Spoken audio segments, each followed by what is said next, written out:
Okay, final bill on the agenda is House File 3947 from Chair Nelson. And I'll move House File 3947 be referred to the General Register. Okay, and then we will begin by moving the A24DE amendment, which is the language for the labor policy bill. And I'll move the A24-0263 amendment, which is the delete all amendment that, which is going to be the makeup of our policy bill for this committee. Okay, should we go to nonpartisan staff for kind of a walkthrough? Or would you like to? Why don't we, there's also an A1 amendment here that I have. Oh, no, first we'll let the nonpartisan staff walk through the bill. And I want to thank the nonpartisan staff for all the hard work they did to get this bill put together. Again, because of our friends in the Senate at a late date told us they were doing two bills instead of what they had planned to do one bill. So we kind of got caught flat-footed, and nonpartisan staff did an excellent job putting this together. Okay, go ahead. Madam Chair and members, so I will go over the labor policy bill as amended in the DE. I would encourage you to kind of follow along on the bill summary.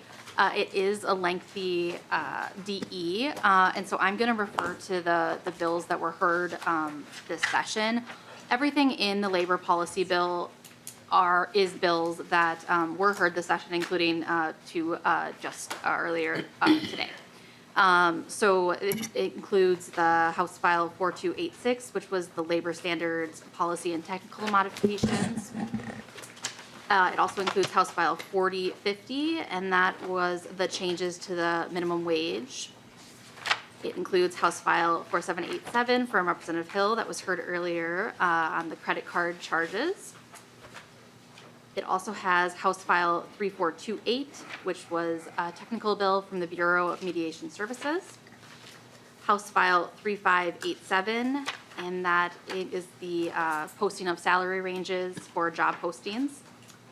House File 3442, the captive audience posters requirement.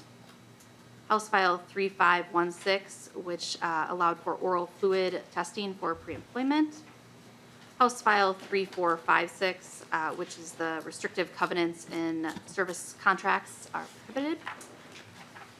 House File 3957, and this was several OSHA policy provisions from the Department of Labor.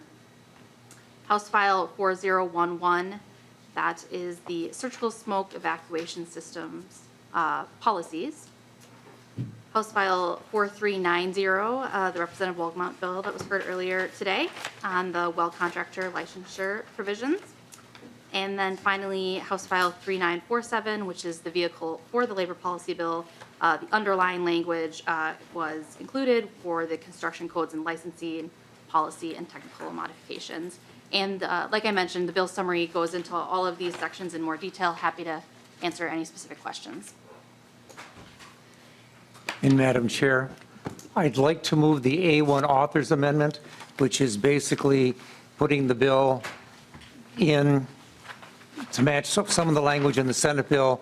If you look on the amendment on line 1.5, it's basically flipping service utility and making utility service, adding one word to the cleanup of the bill, the well contracting bill that we heard earlier today, and it's just basically a couple of technical amendments.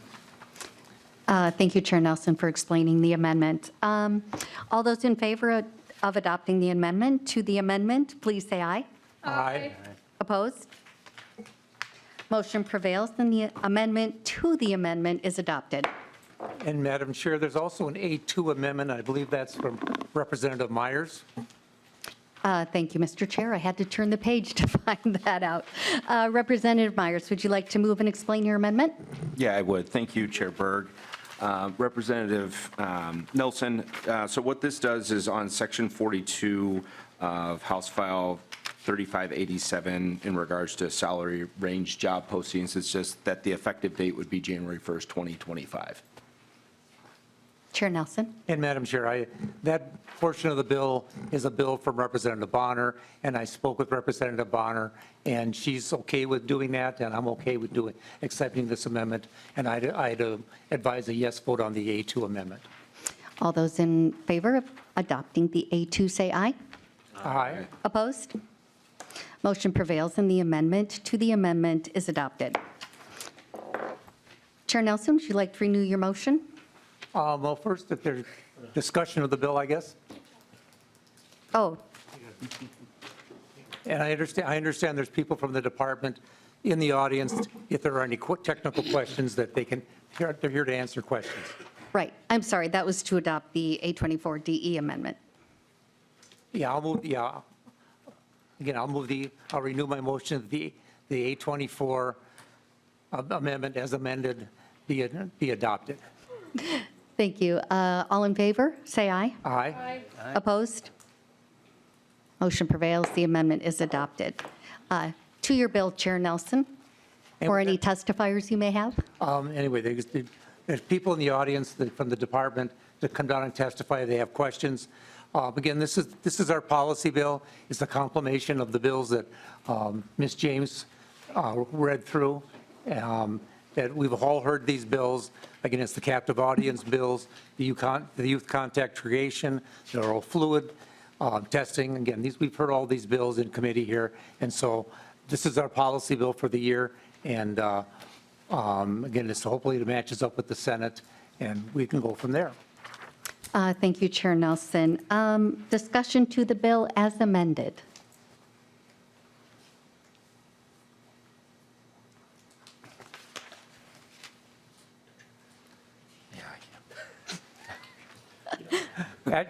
Representative Myers. Yes. Thank you, Chair Berg. Thank you, Representative Nelson. I did want to say, there's some good things in here, and there's some things that I don't think are as good.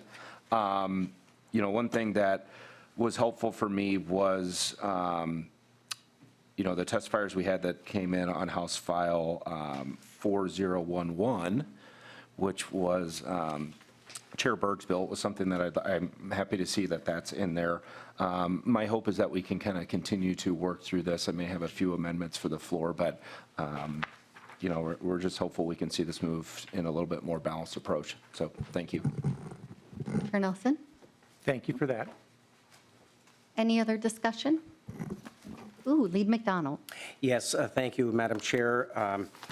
I think due to weather, some of us have a drive home yet in the storm, so we won't prolong this, Representative Nelson.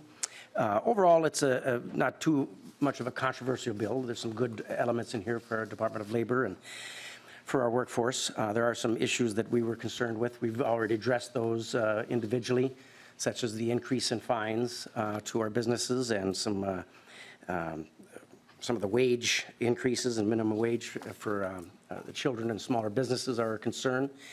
I think the biggest disappointment from our side, and again, it's not a controversial bill necessarily, so we don't have to do a lot of fighting, but it's the second year in a row that the majority chose not to have any Republican bills in your omnibus bill, nor even a hearing.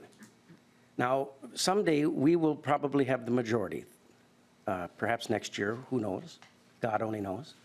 And I hope that we won't do what the majority has done in the last 2 years, given hardly any of the Republican bills a hearing in many committees, let alone even a vote on the House floor. I think that's wrong. I don't think that's good governance. We disagree on several things, but we agree on many things. For 14 years I've been here, I've seen that board light up all green. And I tell my constituents, family and friends, and anyone else I get an opportunity to do so, that we generally work well together. We have good friendships. Last night I had a great beverages with Representative Hill and Carroll and who else? Representative Freiberg at Mancini's.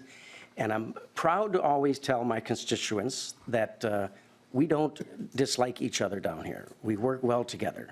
Sometimes we don't like each other's policies or some of the words we choose. But generally speaking, Minnesotans can be proud that we work good and well together and respectful. And there's nothing wrong with a good, healthy disagreement.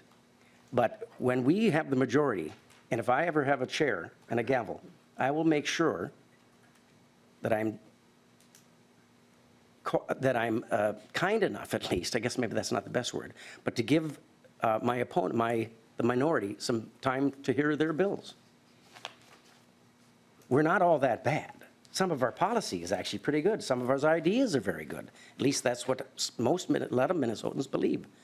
But the majority has given it hardly any hearings of bills all over almost all the committees. And this is no exception. We had some good ideas, Representative Nelson, and yet no hearings. Maybe we didn't request them, and that could be bad on us, but I know I did request them. And I think we need to be conscious of that. For folks that are on the minority, or the majority, remember that.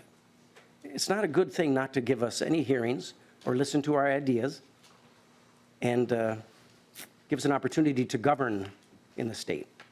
But that's what happens when you have a full control. I hope to God that we don't do that on our side. And I don't think we will. At least I won't if I'm a chair someday. So that's the biggest disappointment, Representative Nelson, is that the bill has not 2 years, hardly any of our bills are being heard. That's disappointing. And I'm sure you'll feel the same way if the tables were turned.